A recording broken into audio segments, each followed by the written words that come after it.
বিদেশ যাত্রা। বৃশ্চিক কি এটা? বৃশ্চিক, বিদেশ যাত্রা এবং সাফল্য একটু বিলম্বিত হতে পারে কোনো কারণে। কোনো বড় কিছু যদি পরিকল্পনা করে থাকেন সেটা রূপদান করবার জন্য একটু অপেক্ষা করবেন, অর্থাৎ এই বছরের সেকেন্ড হাফটা পর্যন্ত অপেক্ষা করবেন।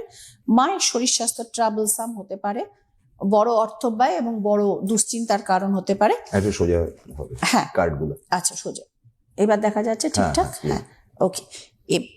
কিন্তু ফ্যামিলি লাইফে সুখবর, মানে নিটল পরিবার আর কি, পারিবারিক জীবনে সুখ শান্তি এবং ওই মেন্টাল পিস যেটাকে বলে সেটা কিন্তু দেখতে পাওয়া যাচ্ছে স্করপিও। মানে ব্যাপারটা হচ্ছে যে এটা প্রত্যেকটাই জেনারেল রিডিং, পার্সোনাল রিডিং না, পার্সোনাল রিডিংটা পার্সোনালি হয়।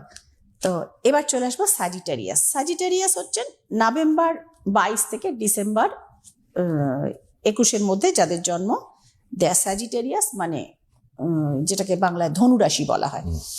এবং এদের কারক হচ্ছেন বৃহস্পতি। বৃহস্পতি কন্ট্রোল করেন স্যাজিটেরিয়াসকে। একটু spiritual people Sagittarius, yes Sagittarius. Hermit, যে বললাম বৃহস্পতি কন্ট্রোল করেন, দেখুন সঙ্গে সঙ্গে গুরুদেব চলে এসছেন।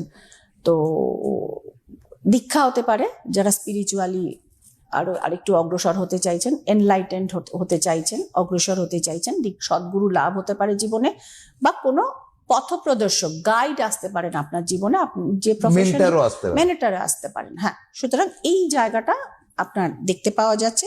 Lovers card is here. নতুন কোনো রিলেশনশিপ শুরু হতে পারে, লাইফে নতুন কোনো কেউ আসতে পারেন। যারা সিঙ্গেল ছিলেন, রেডি টু মিঙ্গল, মেবি এবছরটা তাদের সেই দিকে গ্রোথ হতে পারে।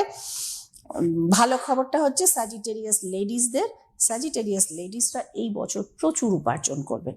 এবং স্যাজিটেরিয়াস পুরুষদের জন্য একটা টিপস দিয়ে দিই, নিজের ওয়াইফের নামে, মেয়ের নামে বা মার নামে যদি কোনো ইনভেস্ট করতে চান সেটা আপনাকে বড় লাভ দেবে।